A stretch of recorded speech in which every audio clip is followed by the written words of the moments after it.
Então é um prazer, eu queria muito agradecer aos amigos de Curitiba, João e Janete, esse casal maravilhoso que lançou o Roxinol ano passado. E através desse grupo a gente reviu alguns membros queridos, o querido Marcos, que aparece muito. Tive o prazer de conhecer o Marco Oliveira, de Portugal, que é um verdadeiro estudioso em Escola da Fé, e também ao amigo Muzen, de Belo Horizonte, que agora ainda não pôde estar aqui. Eu vou apresentar para vocês algo que a gente tem apresentado em diferentes lugares e depois espero que tenham perguntas. Então, o título que nós escolhemos é Harmonia entre Ciência e Religião. E aí o amigo Marcos, semana passada, sugeriu Sem Superstição nem Materialismo.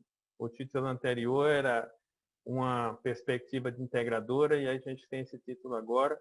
Como o João falou, eu sou professor daqui da Federal de Santa Catarina desde 93 e também membro da comunidade Bahá'í desde 85. Então, vou apresentar aqui uma ideia, trocar uma ideia com os amigos e espero que depois possa acontecer perguntas, né? E tenho o convite inicial é essa reflexão. Aqui é a foto do templo de Nova Delhi, na Índia, e essa foto é duplamente importante para mim. Primeiro, porque mostra o templo de Nova Delhi, que foi inaugurado em 1986, um grande fluxo de pessoas. E segundo, porque essa foto eu tirei. Eu tirei em fevereiro de 2019, modéstia à parte, está super bem centrada. E ali em cima tem uma citação que diz: no início de todo empreendimento deve-se ter em mente seu fim. Isso dos escritos Bahá'ís.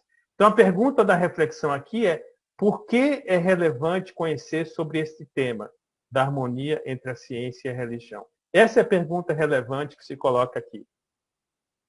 E esse é o convite que temos agora para os amigos pensarem.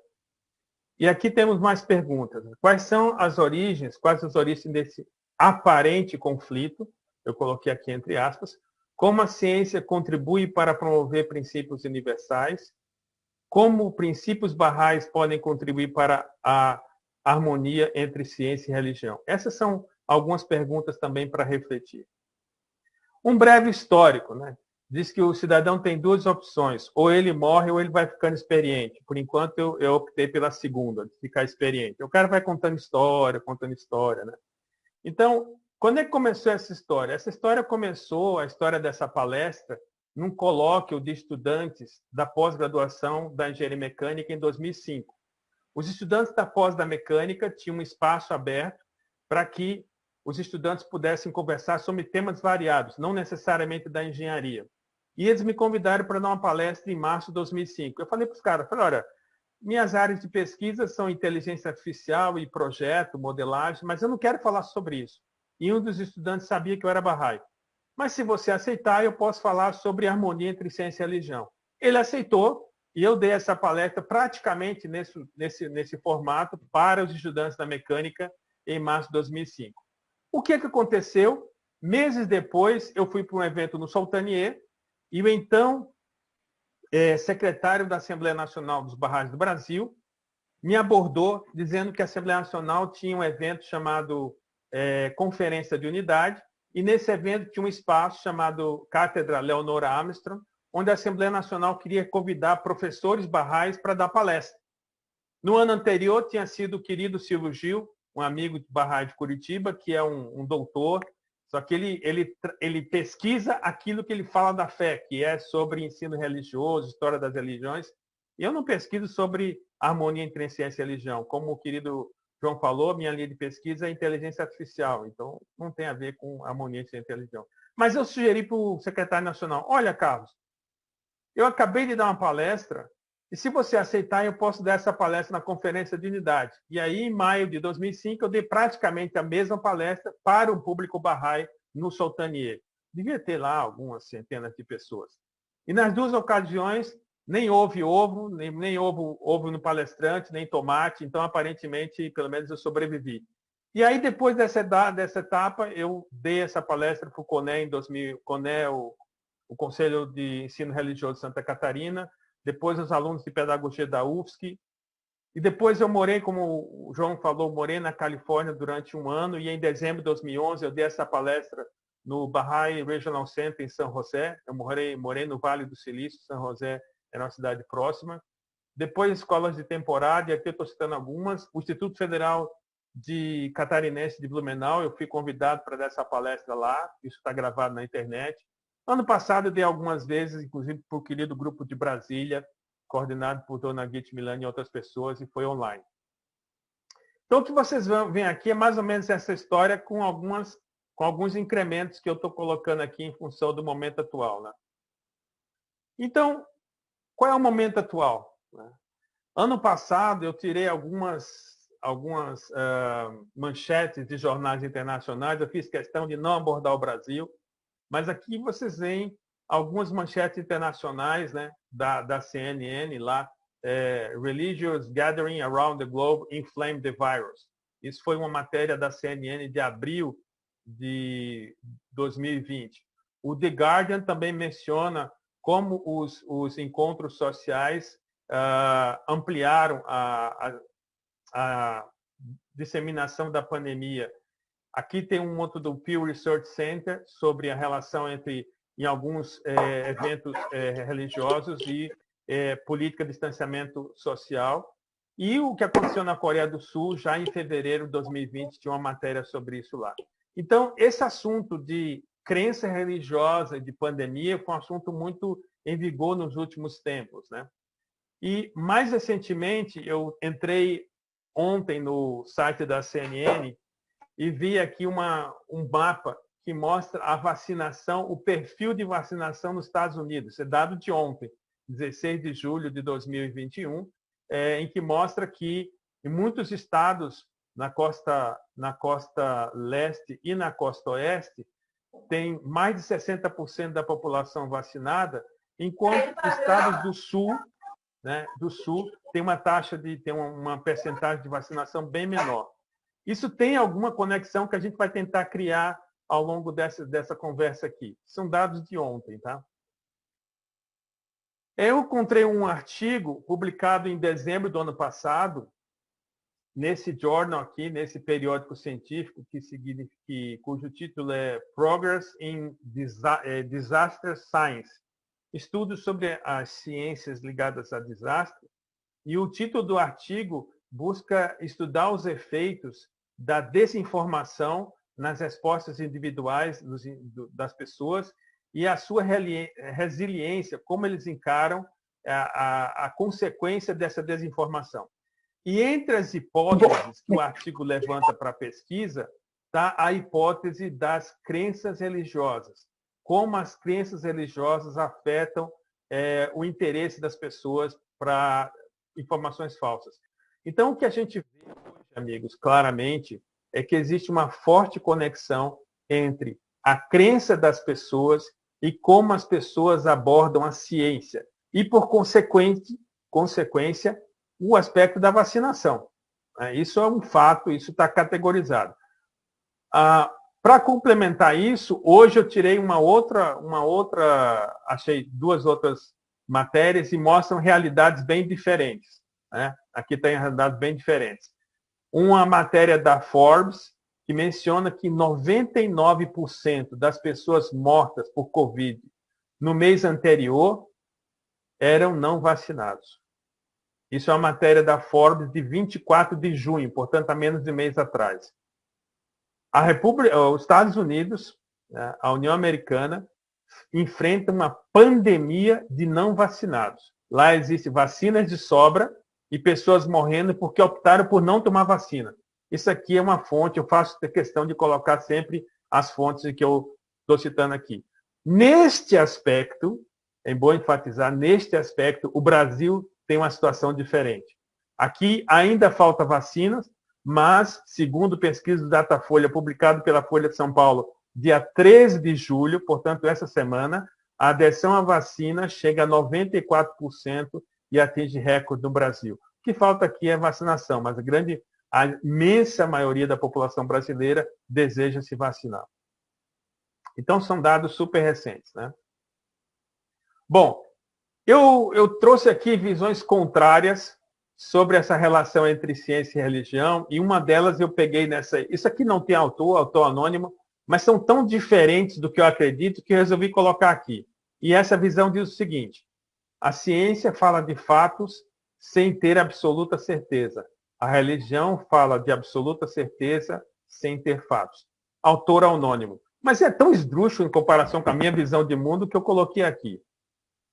E a outra é uma outra citação que, traduzindo, diz o seguinte: a ciência busca sem fim pela verdade através da análise de evidências.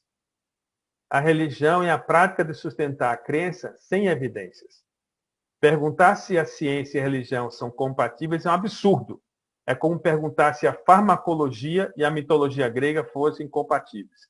Então, novamente, uma outra citação tão esdrúxula, eu não sei o autor, mas eu coloquei aqui para só mostrar que existem muitas pessoas que acham que esses dois campos de conhecimento, e aí eu estou traduzindo o termo campos de conhecimento, isso é um sistema de conhecimento, é um termo muito trabalhado pelo querido Dr. Farzan Arbad, um dos maiores eruditos da fé Bahá'í, que teve seu passamento meses atrás.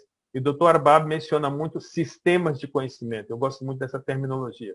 Mas tem gente que acha que esses dois sistemas de conhecimento são como água e óleo, não se misturam. Depois a gente vê qual é a perspectiva Bahá'í. Felizmente, existem visões favoráveis. E aqui eu trago dois ícones, né? Martin Luther King, que diz: a ciência investiga, a religião interpreta. A ciência dá conhecimento ao homem, que é poder. A religião dá sabedoria ao homem, que é o controle.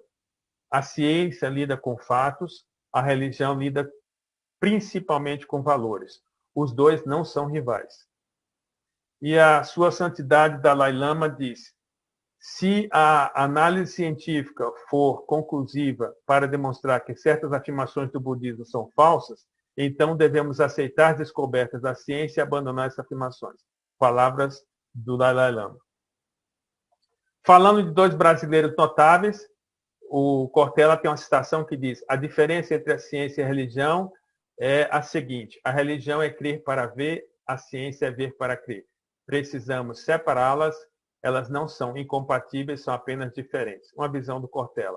O outro cientista, Marcelo Gleiser, um cientista brasileiro que mora nos Estados Unidos há muitos anos, acho que professor, é físico, professor da Universidade de Duke, diz: a ciência é um flerte com o mistério. Einstein definia isso como o sentimento religioso cósmico, que seria a fonte de toda a arte e de toda a ciência. Então, seus estudos sobre Einstein, ele interpreta que Einstein tinha um sentimento religioso no ponto de vista mais místico possível. É interessante, depois os amigos ficam aqui disponíveis para pesquisar mais essas fontes. Bom, aqui tem uma curiosidade, eu venho coletando isso ao longo dos anos. Então, se você entrasse no Google em 2007, com os termos Science and Religion, entre aspas, retornaria aproximadamente 1.020.000 citações. Se fosse em português, 70.900.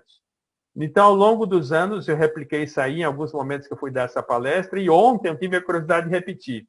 Então, se você entrar no Google com o termo Science and Religion, retorna 28.700 registros, e ciência e religião em português se tornaria 440.000 registros.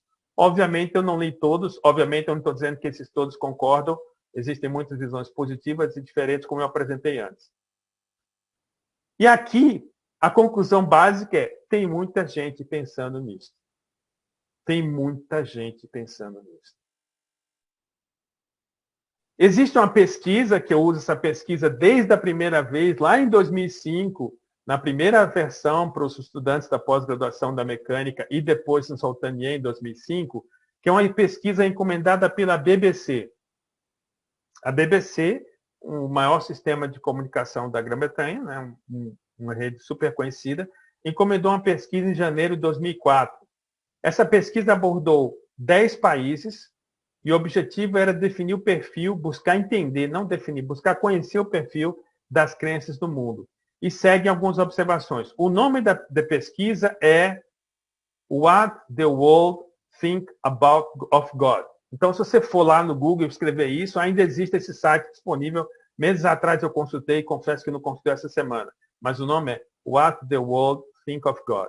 Isso é uma pesquisa da BBC, encomendada pela BBC para essa empresa de pesquisa. Essa pesquisa, ela basicamente ela considerou esses 10 países, né? Nigéria, Indonésia, Líbano, Índia, México, Estados Unidos, Israel, Rússia, Coreia do Sul e Reino Unido.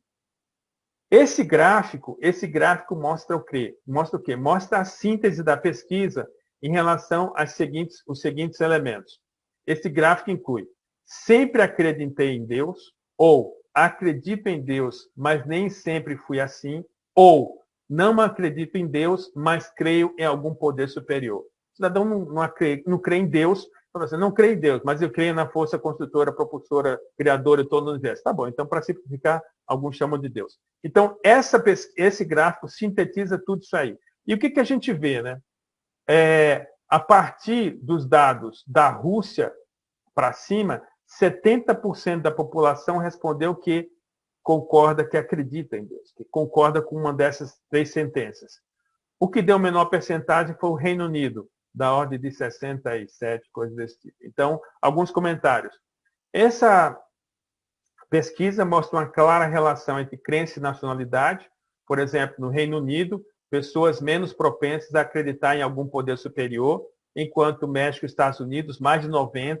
Eu enfatizo muito México e Estados Unidos porque eu estava falando para um público brasileiro e, obviamente, que tem México e Estados Unidos são mais próximos da nossa realidade. Também América, tudo isso aí, né?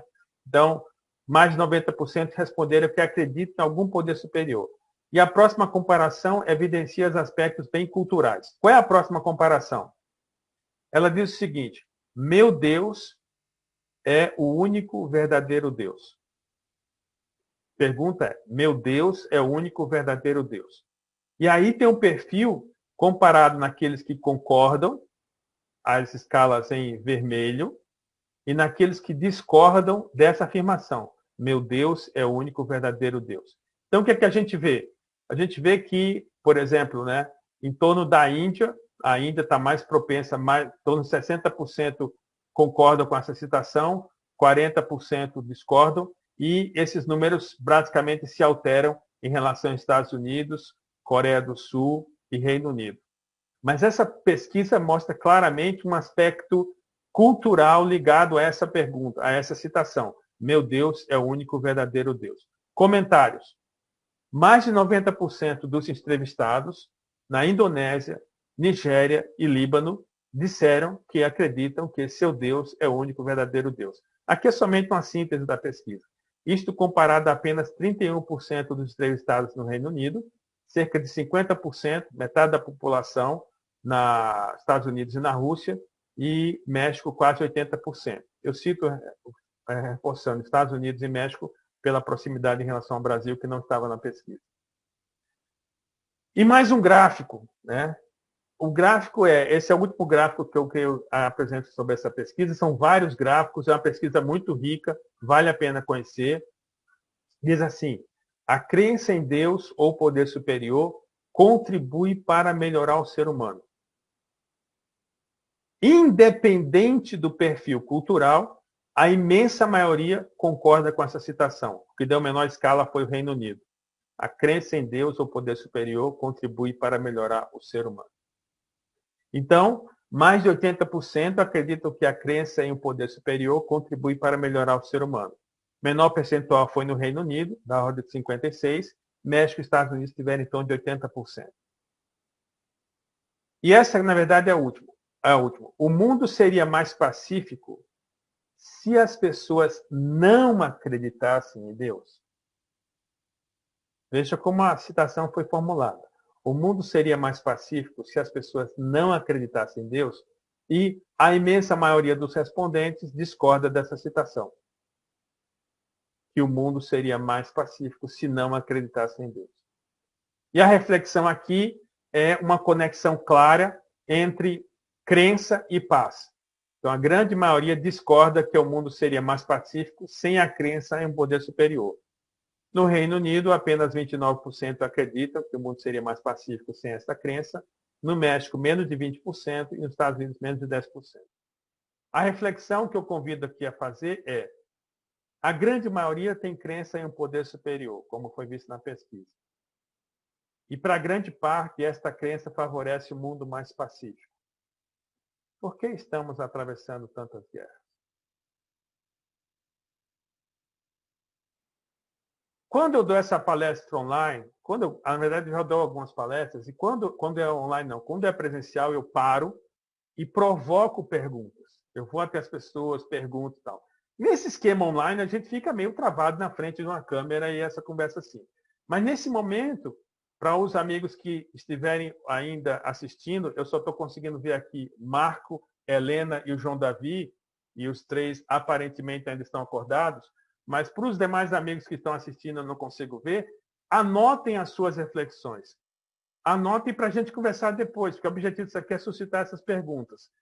Segundo aparece aqui, tem 39 participantes. Se 30 tiverem ouvido ainda, sei lá, 15 já está em bom tamanho. Os demais vão acordar na música do Max. Qual é a relevância desta pesquisa? Foi usado um instrumento científico, que é a estatística, para estudar um fenômeno religioso. Teve representatividade global. A conclusão da pesquisa está de acordo com argumentos das declarações barrais. A declaração que eu trago aqui é essa. Para a imensa maioria da população do mundo, a ideia de que a natureza humana tem uma dimensão espiritual, ou seja, que sua identidade fundamental é espiritual, é uma verdade que não requer demonstração. Isso é uma declaração chamada Prosperidade da Humanidade, de 95, portanto foi antes dessa pesquisa, mas aqui está demonstrado que existe essa representatividade global na crença de um poder superior, em um poder superior. Bom, existe de fato, historicamente, em algum momento da história no mundo ocidental, começa a acontecer um conflito entre a ciência e a religião. É importante a gente entender isso, não estou dizendo que estou defendendo essa visão, mas é importante a gente entender aonde está a origem desse problema. Então, algumas referências apresentam que esse conflito se inicia, notadamente na Europa, e no início em torno do século XVII, quando se dá a origem, a descoberta, o desenvolvimento do método experimental, que é realmente a análise da natureza. E nesse momento, à medida que os cientistas começam a decifrar as leis da natureza, o ser humano começa a vislumbrar a ideia de que a ciência pode ter domínio sobre a natureza. E se muitos fenômenos antes eram explicados, não eram explicados, não, eram declarados através de livros religiosos, a ciência começa a avançar e ela começa a abarcar campos que antes eram somente da religião. Por exemplo, o campo da cosmologia. O que eu vou apresentar aqui é considerado muito simples, mas é só para colocar no contexto. A cosmologia da época dominante era a cosmologia geocêntrica. Reinou no Ocidente por vários séculos e que tinha a Terra como centro do universo. Hoje em dia, qualquer bebê, qualquer criança, tem aqueles brinquedinhos que ficam rodando em cima do berço, que eu não sei como é que é o nome, mas colocam um sistema solar de maneira muito mais bonita. Então, isso foi grandes debates filosóficos na época da Idade Média, lá na Europa, né? Hoje em dia tem um negócio também debatendo sobre terra plana, essas coisas assim, não sei exatamente, isso é muito complexo para eu entender, nem trato sobre esse assunto. Mas, felizmente, o mundo já deu um salto em relação a isso, em grandes aspectos. E aí começa a acontecer confronto com os cientistas, né? Esse cidadão aqui que aparece é o Nicolau Copérnico, ele foi nascido em 1473, faleceu em 1543 e é considerado o pai da teoria heliocêntrica. Heliocêntrica, que o Sol era o centro do nosso sistema e não a Terra. Veja, Copérnico, ele morre praticamente na época que nasce Giordano Bruno. Giordano Bruno, um monge italiano, e que começou a se debruçar sobre os estudos de Copérnico, e ele realmente acreditava e ele defendeu a ideia de que a Terra não era o centro do universo. Só que ele foi acusado de heresia e ele foi morto. Provavelmente a maioria conhece essa história toda, mas é sempre bom a gente relembrar esses assuntos, né? Copérnico foi acusado de heresia e foi morto em 1600. Esse outro cidadão é muito mais conhecido, Giordano Bruno. foi acusado de heresia e morto em 1600. Esse outro personagem muito mais conhecido, Galileu Galilei, ele é chamado o pai do método experimental e foi condenado a abjurar publicamente as suas ideias e à prisão por tempo indefinido. Basicamente, Galileu oficialmente disse: ok, se vocês estão pedindo para eu descartar tudo que eu descobri, eu vou assinar esse papel, mas tudo que eu falei ainda é verdade. Foi mais ou menos assim, e ele permaneceu preso por boa parte da sua vida. O que pouca gente sabe é que no mundo árabe já se aceitava o modelo heliocêntrico. No mundo árabe não se discutia esse assunto de Terra, o centro do universo, etc. Então é só estudar, né? Vai estudar as coisas historicamente e a gente começa a descobrir coisas que muito além do que muitas vezes como a história é ensinada. E aí vem a contraposição chamada iluminismo, né? No um movimento cultural, notadamente na Inglaterra, Holanda e França, nos séculos 17 e 18, e que busca libertar a consciência humana das garras da ortodoxia e do fanatismo religioso. Então é como se o pêndulo oscilasse para um outro lado e dizia: o mundo está no fanatismo e vamos criar a era da iluminação, da racionalidade. Então valoriza a razão, leis naturais, defesa da liberdade de pensamento e critica o absolutismo. Né? E rejeição da religião, notadamente a Igreja Católica, e cria a dicotomia entre o racional e o sagrado. Basicamente, a partir daí, as pessoas consideradas intelectuais, racionais, ela muitas vezes se constrangia até dizer que tinha uma visão religiosa de mundo. E alguns resultados: o ceticismo, a alienação e o materialismo corrosivo. Isso está no ISGP, que é um Instituto para Estudos da Prosperidade Global, Institute for the Studies of Global Prosperity. Depois eu posso mandar as referências para os amigos que assim desejarem. E aí nós temos o grande conflito entre o tal do criacionismo e do evolucionismo. Duas visões de mundo bem distintas, né? O que tem aqui, obviamente, os amigos devem conhecer, é uma pintura da Capela Sistina. O teto da Capela Sistina está isso aí, tentando simbolizar o momento da criação. E embaixo é uma figura muito conhecida que já foi adaptada para vários lugares, né? Tem uma versão mais diferente, que depois do homem à direita tem a mulher e depois da mulher ainda tem um homem sentado na frente do computador. Enfim, você já deve ter visto várias dessas adaptações. E vamos ver o que isso tem a ver com o momento atual, né? Por que entender o conflito criacionismo versus evolucionismo? Talvez no Brasil esse conflito não seja tão grande, mas em alguns países ele é. O que acontece, né? Você tem visões político, administrativo, religiosas de governos que tomam decisões a favor do obscurantismo. Por exemplo, proibir ensinar a teoria da evolução. Isso são medidas que foram tomadas em alguns governos por alguns, a nível tanto de Estado como também de país. País eu não sei, mas de Estado isso aconteceu. Então, proibir teoria evolucionista em algumas escolas públicas, né? Isso é equivalente a proibir o conhecimento do criacionismo, seus fundamentos e argumentos. A ideia aqui é que as pessoas devem conhecer essas diferentes teorias até para formar sua própria opinião. Eu não estou dizendo com isso que os barras são nem criacionistas nem evolucionistas. Vocês podem tirar suas próprias conclusões. Aliás, a minha abordagem aqui é apresentar o máximo possível das fontes e deixar que vocês tirem as suas próprias conclusões, e isso tem a ver com a maneira até como a gente estuda a fé. Isso é um autor não Bahá'í, o Volt, que eu depois posso colocar todas as referências. Né? Então, basicamente, falando de maneira muito simples, o criacionismo parte de entendimento de conceitos básicos aceitos como verdadeiros pela fé em uma revelação. Existe o criacionismo bíblico, que é a revelação através de relatos de várias naturezas expressos direta ou indiretamente na Bíblia. E o evolucionismo, de maneira muito simplificada, que aparece o famoso Charles Darwin, e a proposta foi proposta no século XIX por Charles Darwin, depois que ele estudou várias espécies, notadamente até aqui na América do Sul. através de registro dos fósseis, anatomia comparativa, embriologia, biogeografia, que é a distribuição das espécies no planeta e do isolamento e comunicação entre elas, e classificação das espécies.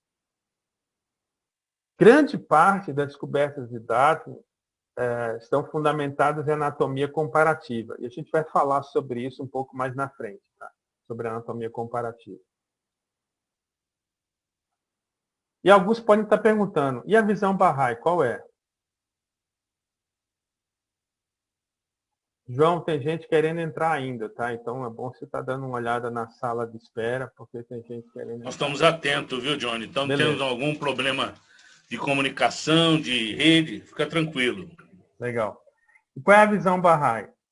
Algumas reflexões serão apresentadas posteriormente, mas antes veremos como a ciência pode contribuir para promover princípios universais. Então, eu trago princípios universais, trago a ciência e como essa ciência pode contribuir para promover princípios universais. Então, vamos ver alguma coisa. Tem um estudo muito interessante, e são vários lugares do mundo. Eu trago aqui uma referência que eu particularmente gosto muito, tenho muita admiração por esse pesquisador. É o professor Richard Davidson, ele é um neurocientista da Universidade de Wisconsin, e basicamente o que ele fez? Ele fez um estudo, ele tem um vídeo muito interessante do Richard Davidson, diz que quando ele encontrou o Dalai Lama chega para ele e fala assim, você tem usado os instrumentos científicos para estudar as doenças. O que você acha de usar os instrumentos científicos para estudar os efeitos da meditação? E o Richard Davidson diz que, nesse momento, isso foi uma grande mudança na vida dele. E as pesquisas dele como neurocientistas, eles usam essa máquina, esse tubão. Muitas pessoas devem aqui, entre nós, temos passado por exame de ressonância magnética. E isso é basicamente ressonância magnética. A diferença é que é ressonância magnética funcional. Ou seja, ele coloca as pessoas no equipamento de ressonância magnética e bombardeia o cérebro das pessoas com diferentes tipos de imagem. E tenta buscar como essas imagens afetam as ondas cerebrais, afetam o cérebro. Eles fizeram essas pesquisas com pessoas com grande experiência de meditação, monges budistas, freiras com grandes experiências de meditação e também com pessoas que não eram meditadores e pessoas que passaram por 3 semanas de meditação. O curioso dessa foto que tem aqui é que tem um monge budista chamado Mathieu Ricard. Mathieu Ricard, ele tem doutorado na década de 70 na França, na área, se eu não me engano, na área médica, na área de biofarmacologia, alguma coisa assim, não me lembro muito bem, mas ele era um cientista da área de farmacologia ou biologia, não me lembro. E aí ele encontra o budismo e ele vira o tradutor do Dalai Lama para o francês, só isso. E aí o Mathieu Ricard foi para essa máquina e quando fizeram os exames dele, eles pensaram que a máquina tinha quebrado, porque deu fundo de escala, e ele cunhou o título de The Happiest Man in the World, o homem mais feliz do mundo. Se você for no Google procurar, tem histórias muito interessantes sobre a pesquisa entre o Mathieu Ricard e o Richard Davidson. Hoje em dia existe um crescente estudo sobre o aspecto da felicidade, como a felicidade está relacionada com práticas de meditação. Muitas pessoas podem dizer, meditação não é religião, mas meditação é uma prática. Eu acho que se você acha que meditação não é religião, e se você acha que um ser humano é um animal, eu convido você a procurar quantas vezes você já viu um gorila meditando, um chimpanzé meditando. Então, realmente, a meditação é uma prática do ser humano e é uma prática que tem, sim, fundamentação em práticas religiosas. Então, existem muitos estudos sobre isso aí.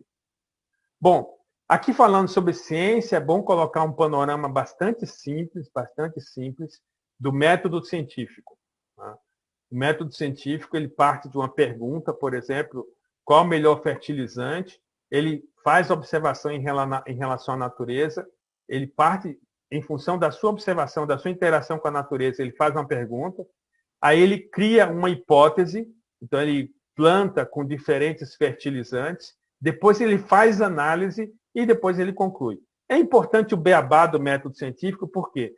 Porque a pergunta que eu quero trazer aqui é o seguinte: se todo mundo agisse com base no método científico, a gente teria hoje na humanidade tantas pessoas seguindo cegamente políticas, decisões governamentais contrárias à ciência? Essa é a pergunta que a gente tem que refletir. Nós temos que conversar sobre ciência. Eu convido os Baha'is a conversarem sobre ciência, porque essa pode ser talvez uma das grandes contribuições que a gente possa dar para a sociedade. E o método científico ele é universal. Se você repetir um experimento científico do plano natural, física, química, etc., aqui ou em qualquer outro país, vai dar o mesmo resultado baseado nos mesmos cenários, nas mesmas hipóteses. O método científico é um método natural, é um método universal, melhor dizendo. Eu sei que tem vários pesquisadores aqui, eu vou até me conter, porque até para não falar besteira, né? Porque tem nessa plateia pessoas com muito know-how. Mas permeia o método científico o conceito de modelo, né? E o conceito de modelo está em vários lugares. Então, permeia o estudo científico, quer nas ciências naturais, biológicas ou humanas. Na promessa da paz mundial, que foi uma declaração Bahá'í escrita pela Casa de Justiça, ela diz o seguinte: se a experiência Bahá'í puder contribuir em qualquer medida para reforçar a esperança na unidade da humanidade, será com grande satisfação que a oferecemos como um modelo de estudo. A Casa diz: oferecemos à comunidade Bahá'í como os Bahá'ís se organizam no mundo como um modelo de estudo. Então, esses princípios que a gente vai apresentar aqui estão sendo aplicados em maior ou menor grau, de acordo com as condições da comunidade Bahá'í, em vários lugares do mundo. Tá? Aqui eu trago um outro aspecto que é científico, que é o caso da Eva mitocondrial. Basicamente, em 87 foi publicado um artigo na Nature, que é uma revista super referenciada, e o título do artigo era DNA mitocondrial e evolução humana. E a principal conclusão desse artigo é que as pessoas herdariam seus genes mitocondriais de apenas uma mulher. Para quem lembra ainda de biologia, né, a célula, dentro dela tem o núcleo e tem a parte do citoplasma e tem alguns elementos nesse citoplasma. Um desses elementos chama-se mitocôndria. Mitocôndria você pode considerar que é o chamado motorzinho da célula. Ele pega o que a célula, digamos assim, absorve e transforma isso em energia. E esse DNA mitocondrial ele é herdado da mãe. Então, essa pesquisa diz que essa mulher viveu na África há aproximadamente 200 mil anos. E aí se cunhou o termo Eva mitocondrial. É muito interessante isso aqui, porque o que eu quero defender aqui é o seguinte: independente do cidadão ter uma visão criacionista ou uma visão evolucionista, os dois concordam que em algum momento o ser humano viveu em uma parte da Terra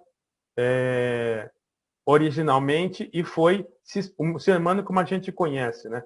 E foi se espalhando ao longo da Terra. Ou seja, nós somos realmente da mesma espécie. E hoje em dia, biologicamente, isso está definido, isso está comprovado. Na biologia, existe o conceito do híbrido. Né? Se você cruzar um leão, né, com uma tigre fêmea, vai nascer um bicho. Mas aquele bicho é considerado um híbrido. Ele vai viver, vai crescer, mas ele não vai ter a característica de quê? De se reproduzir, porque ele é de outra espécie. Ele não é o cruzamento de duas espécies. Mas se um nigeriano encontra uma americana, quando os dois estão fazendo universidade e se casam, deles pode nascer o cara que foi presidente dos Estados Unidos, Barack Obama. Nasceu do casamento de um nigeriano e do americano. Então, nós somos realmente uma única espécie, independente da matriz de cor, independente do aspecto cultural. Isso é uma evidência científica hoje em dia. E isso me remete a esse lugar aqui. Esse lugar aqui é um lugar maravilhoso, é um lugar que eu visitei, chamado California Academy of Science, fica em São Francisco, fica muito perto o chamado Park and Golden Gate, fica perto da ponte. E esse lugar tem no mesmo espaço um aquário, um planetário, uma biosfera e um museu de história natural. E o que mais me tocou o topo do prédio é um jardim verde, é um teto verde, né, o topo do prédio. O que mais me tocou quando eu visitei é um lugar realmente fantástico. Você faz uma viagem lá, você fica um dia e, enfim, grande aprendizado. Mas quando você entra no Museu de História Natural, tem uma seção que tem isso aí. We are all Africans. Isso me tocou bastante, né? Ou seja, isso é o conceito da unidade da humanidade. Nós todos viemos de lá. Isso já é independente de ser, não se sabe aonde bem seria o Jardim do Éden. Alguns dizem que é na Etiópia, outros dizem que está no Oriente Médio, enfim. Mas we are all Africans. Nós todos somos africanos. Nós todos somos uma espécie só. E aí vem o ponto, né? Como os princípios barrais podem contribuir para a harmonia entre a ciência e a religião? Esse é o convite que a gente tem a fazer aqui. No século XIX, Bahá'u'lláh, o profeta fundador da fé Bahá'í, escreveu: somos as folhas e os ramos de uma mesma árvore, as gotas de um único mar. Não se vangloria quem ama seu país, mas sim quem ama toda a espécie humana. Ou seja, unidade da humanidade. Ele falou isso no século XIX, muito antes das experiências mencionarem erva mitocondrial, DNA e tudo isso aí. E realmente, para os Bahá'ís, isso é o grande princípio norteador das nossas vidas. Promulgar essa mensagem da unidade da humanidade. Se os amigos forem fazer uma pesquisa hoje em dia, um dos grandes problemas que o mundo enfrenta é o problema do racismo. O que é o racismo, se não uma doença contrária à unidade da humanidade? É a antítese da unidade da humanidade. Isso está na raiz. Ano passado, tirando a pandemia, talvez o assunto de maior repercussão tenha sido os movimentos antirracistas, notadamente nos Estados Unidos, com o que aconteceu no assassinato de George Floyd, e pouco menos de um ano depois o policial foi acusado das 3 causas lá que tinha sido julgado. Muito bem. Daí você pergunta, o que é a fé Bahá'í? Como a fé Bahá'í define sobre ciência, religião, intelecto, etc.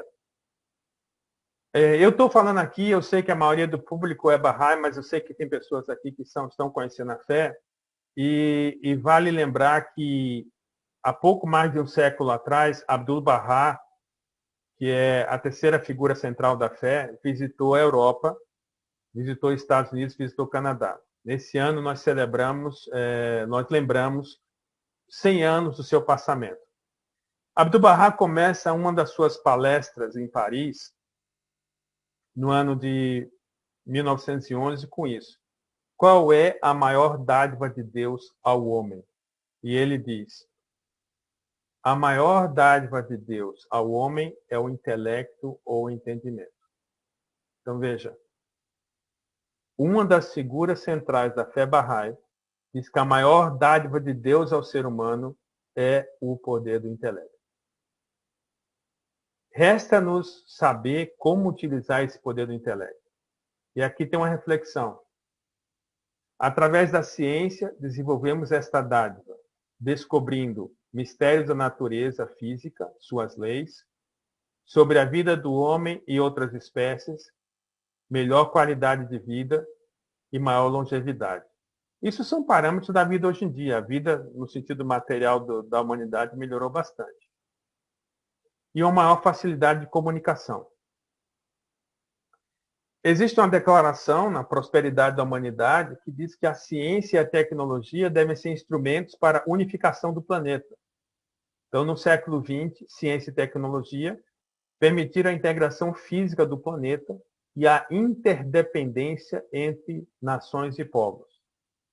Embora não exista consciência acerca desta unidade, dessa unicidade. O desenvolvimento científico e tecnológico continua a aperfeiçoar instrumentos que tornam possível a unidade.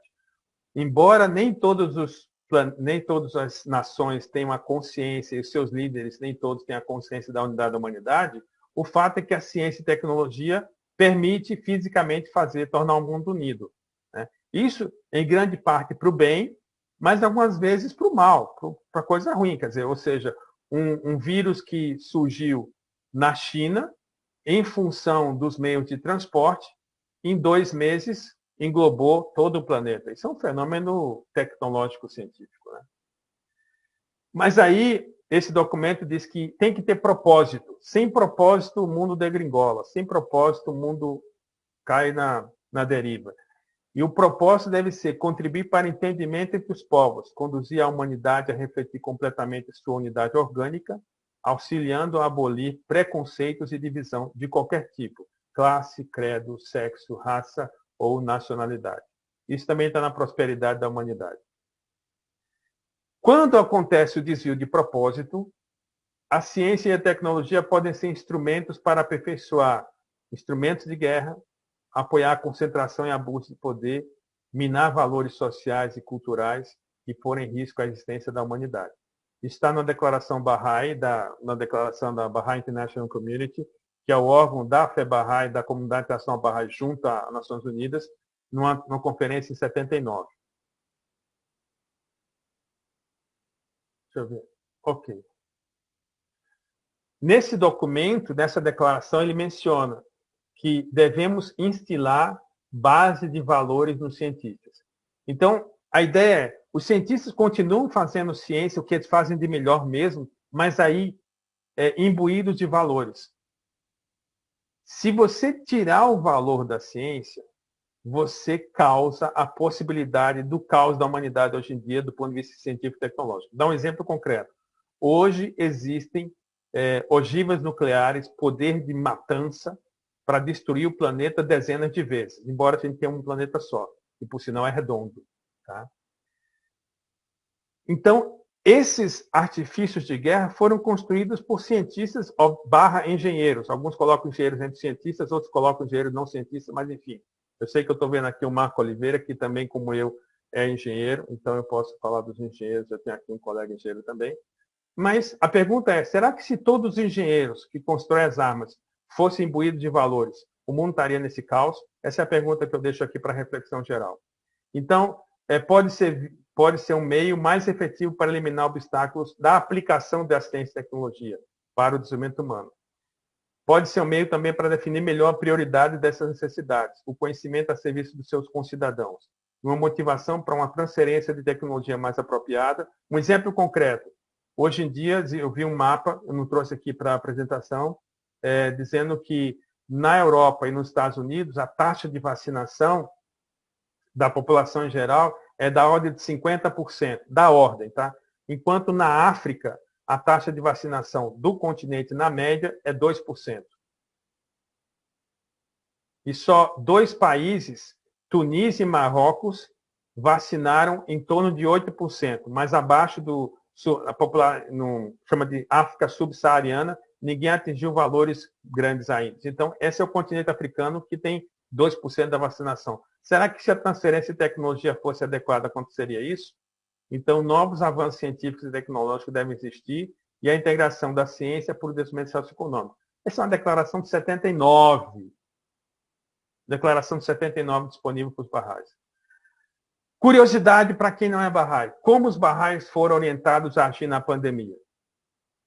A gente viu no início, né, que muitos encontros religiosos foram super spreaders, quer dizer, proliferadores do vírus. E como os Bahá'ís foram orientados a agir na pandemia? Eu fiz questão de pegar só fontes oficiais. Então, aqui tem uma orientação da Casa Universal de Justiça, que é o órgão máximo da comunidade Bahá'í, em maio do ano passado, dizendo a crise sanitária mundial terá um impacto direto sobre as atividades Bahá'ís em maior ou menor intensidade durante meses ou mesmo anos. E o dever de se adaptar à situação não pode ser postergado. A Casa deu um grande exemplo nas suas atividades, nas suas declarações, e isso reverberou para as diferentes comunidades nacionais do mundo todo. Né? Então, no Brasil, por exemplo, os amigos sabem que os eventos nacionais, tipo convenção, etc., não aconteceram no modo presencial. Né? Então, isso é uma consciência, pelo menos das instituições Bahá'ís, em orientar os Bahá'ís do mundo todo. Eu também tive curiosidade, entrei ontem, né, no 13 de julho, tem uma declaração no site de peregrinação oficial. Então, isso aqui é uma foto do Santuário do Bab, do patamar do Monte Carmelo, um dos lugares mais importantes, se não mais importante, Comunidade Bahá'í Internacional, e está dito lá. A Casa de Justiça tem monitorado de perto os efeitos da pandemia do coronavírus no mundo geral, nas viagens de e para Israel e nas medidas de saúde pública que têm, até agora, impedido peregrinos e visitantes de virem à Terra Santa. Podemos informar que as condições estão melhorando a um ritmo que, se Deus quiser, é possível retomar breves visitas à Terra Santa já nesse verão. Mas as peregrinações estão suspensas. Então, o modelo que foi instituído, foi ensinado, foi propagado, foi documentado pelas instituições Bahá'ís é extraordinário. Só que nós Bahá'ís achamos que isso é normal. Isso não é normal no mundo. Haja vista como diferentes governantes disseminaram, conduziram as suas populações. Eu não vou entrar aqui porque a gente tem extremos de A a Z. Hoje eu fui no site do Templo de Delhi, então tem lá a Casa de Delhi, o Lotus de Delhi, site oficial, BahaiHouseOfWorship.in, site oficial, o Templo de Delhi, um dos maiores lugares Bahá'ís no mundo, que recebe mais visitantes, está fechado ainda. E aqui embaixo é uma notícia da página do Facebook da Comunidade Bahá'í do Brasil. Estudantes universitários se envolvem em conversas sobre mudança social. Então, os Bahá'ís foram arduamente para a internet e tentar influenciar, na medida do possível, seus pares para uma nova conscientização. Mas as instituições Bahá'ís não... o que é que eu quero dizer com esses slides aqui nessa parte? É assim, pelas instituições Bahá'ís não existiu nenhum espaço, nenhum traço de negacionismo. Nós somos absolutamente fiéis aos achados da ciência. Bom, aqui é um outro slide completamente diferente, que é uma citação Bahá'í que eu gosto de colocar, que diz o seguinte: o mecanismo de comunicação mundial será projetado englobando todo o planeta, livre dos obstáculos e restrições nacionais e funcionando com incrível rapidez e perfeita regularidade.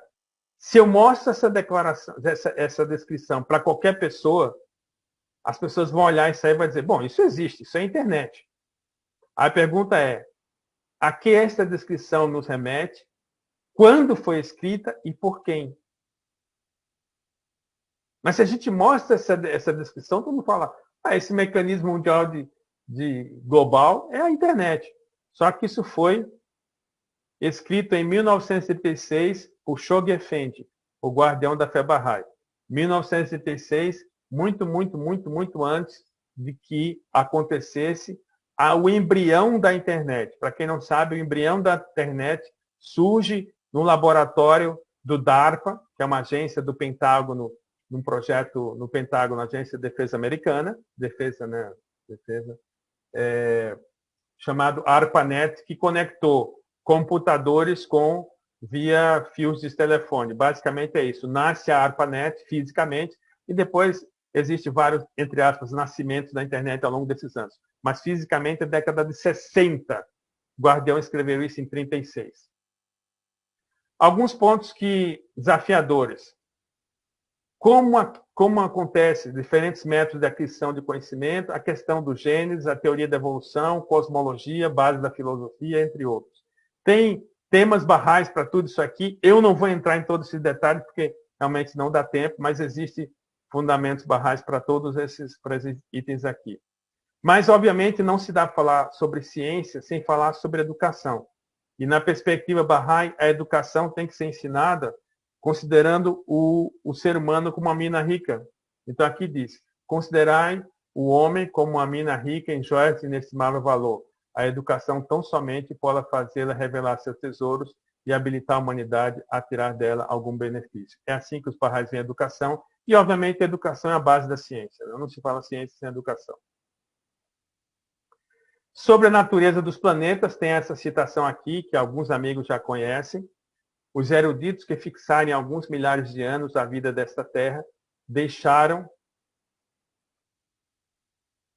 de considerar por todo o longo período de sua observação o número ou a idade dos outros planetas. Sabe tu que cada estrela fixa tem seus próprios planetas, e cada planeta suas próprias criaturas, cujo número homem algum pode calcular. Isso está em Seleção dos Escritos de Baha'u'lláh. Então, os Bahá'ís acreditam nisso aqui. Quer dizer, o profeta fundador da Fé Bahá'í, o fundador da Fé Bahá'í, século XIX, escreveu isso aqui para nós. Veja como isso é mais evoluído do que qualquer outra concepção. Sobre a visão do Gênesis, esse é um trecho de Abdu'l-Bahá que diz: esta história, citando o Gênesis, esta história, tomada em seu sentido aparente, segundo a interpretação das massas, é de fato extraordinária.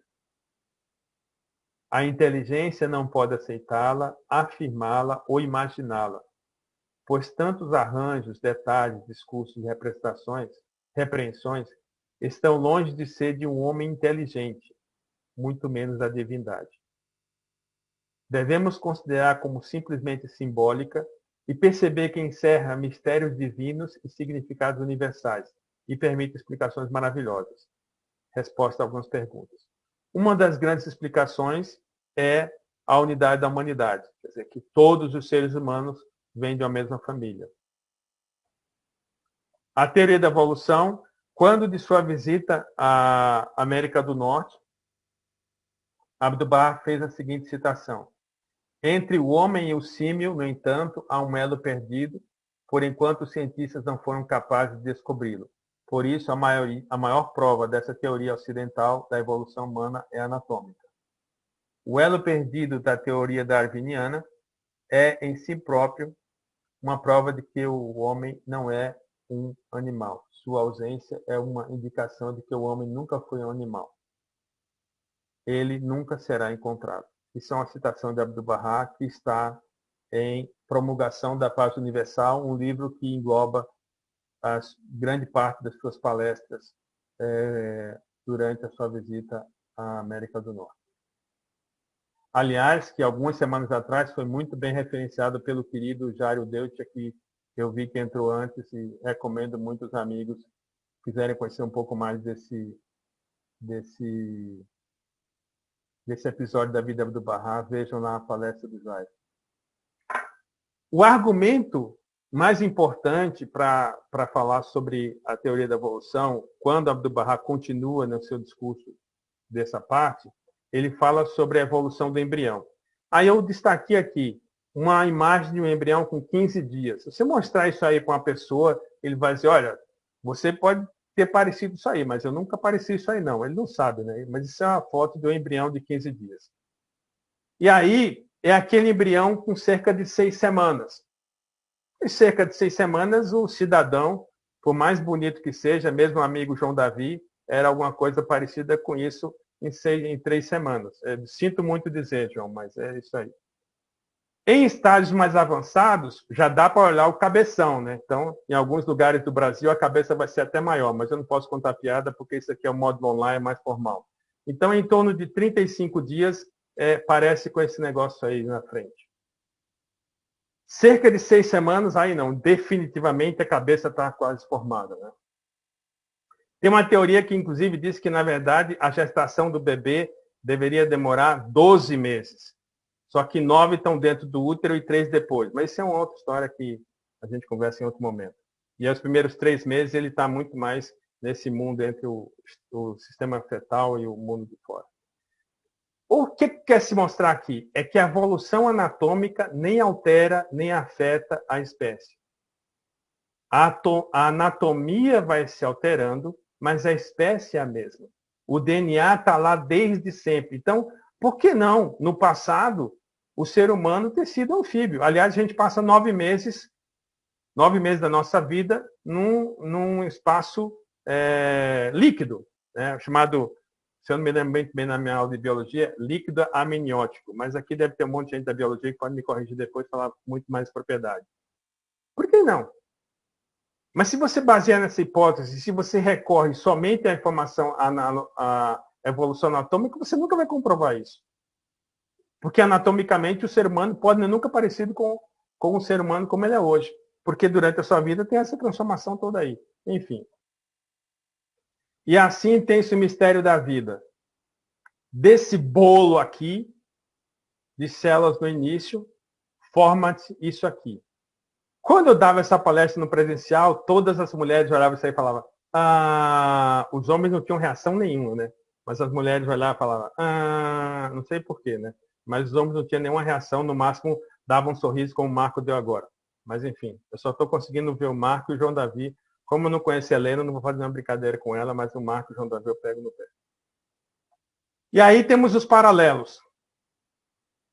Paralelos entre a ciência e a religião. A ciência tem grandes mentes. A religião, profetas e mensageiros. Conceito da Febrar chamado revelação progressiva. A ciência é cumulativa via descobertas. A religião é revelação progressiva. Ela é ensinada de tempos em tempos, conforme a capacidade da humanidade de entender. Os problemas de hoje são diferentes dos problemas de 500, 1000, 2000 anos atrás. A ciência é formulada por leis universais. A religião é transmitida por princípios e leis. Assim como o cientista não cria as leis, ele revela as leis, ele formula as leis, mas as leis estão lá. A gravidade existia muito antes da maçã cair na cabeça do Newton. Os mensageiros divinos revelam as leis, mas as leis já existem. E quando a gente desobedece essas leis, a gente corre os seus consequências no plano individual ou no plano social. A ciência é baseada em observação da natureza e a religião é uma conexão com a fonte superior. A ciência é o registro a ser testado e a religião é mensagem à humanidade para ser testada também. Tudo que está sendo exposto aqui, a Fé Bahá'í tem um princípio da livre e independente pesquisa da verdade. Ou seja, no âmago da fé tem um conceito científico, que é pesquisa.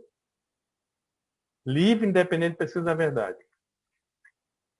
O cientista nem sempre é entendido em seu tempo.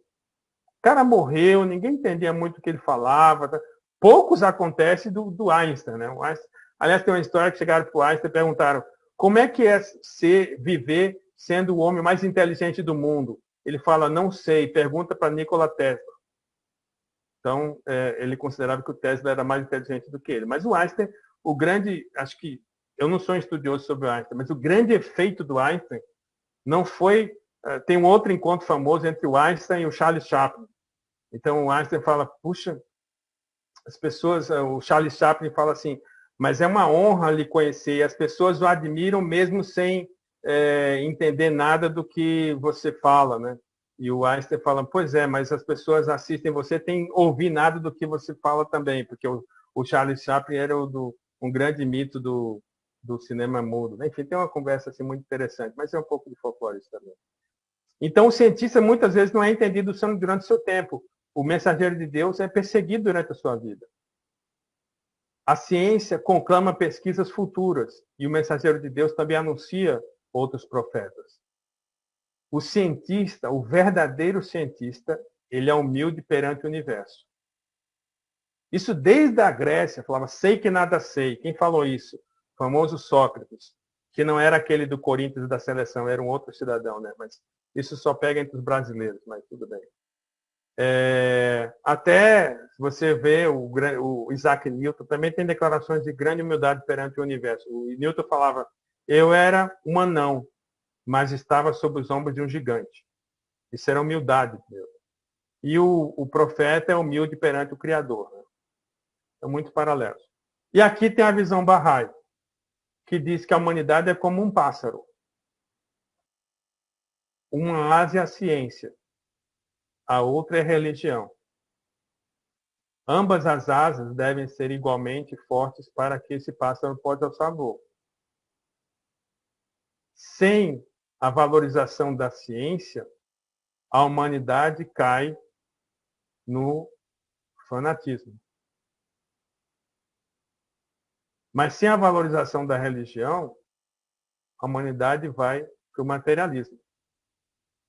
Portanto, como dizia o meu amigo engenheiro, mas também filósofo Marco Oliveira, sem superstição e sem materialismo, e nem materialismo. A gente tem que entender que essas duas são forças que têm que ser usadas juntas.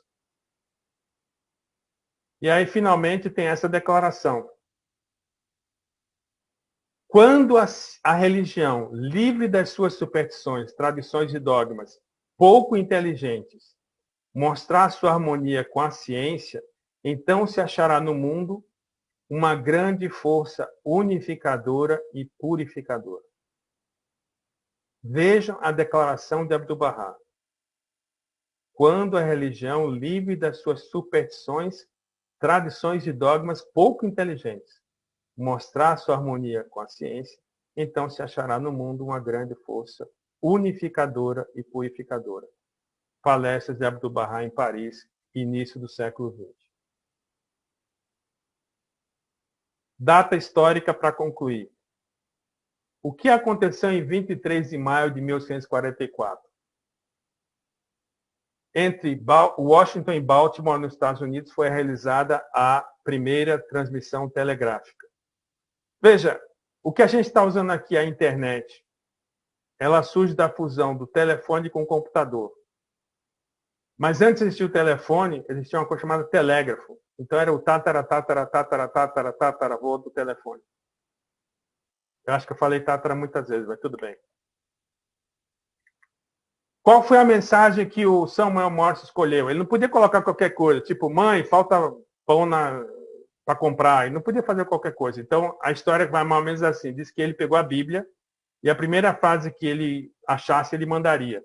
Então, a frase que ele achou foi essa aqui. What hath God wrought? Alguma coisa assim. O que Deus criou. Isso é cumprimento para os Baha'is de uma profecia, porque diz que no dia da volta do manifestante, o nome de Deus cruzaria o céu. No mesmo dia, na distante Pérsia, nascia a fé Bahá'í. Mera coincidência de datas? A história mostrará. Para os Baha'is, esse foi um dia de grande relevância científica e espiritual para a humanidade. Através da ciência, sabemos onde moramos. Eu não sei onde vocês moram, mas eu sei que eu moro aqui, num belo lugar, numa ilha maravilhosa, no sul do Atlântico, chamado Florianópolis. Dizem que é todo o sonho de todo gaúcho, se tiver algum gaúcho aí, pode me comprovar depois, e até de todo paranaense, é se aposentar e vir morar em Florianópolis. Pelo sorriso do João Davi, pelo menos ele concorda. Eu moro nessa bela ilha, mas eu não moro só aqui. Aqui é dando um zoom na costa de Santa Catarina. Aqui é o país perdido, Brasil, América do Sul. E aqui está ela, né? Como diria o poeta Caetano, né?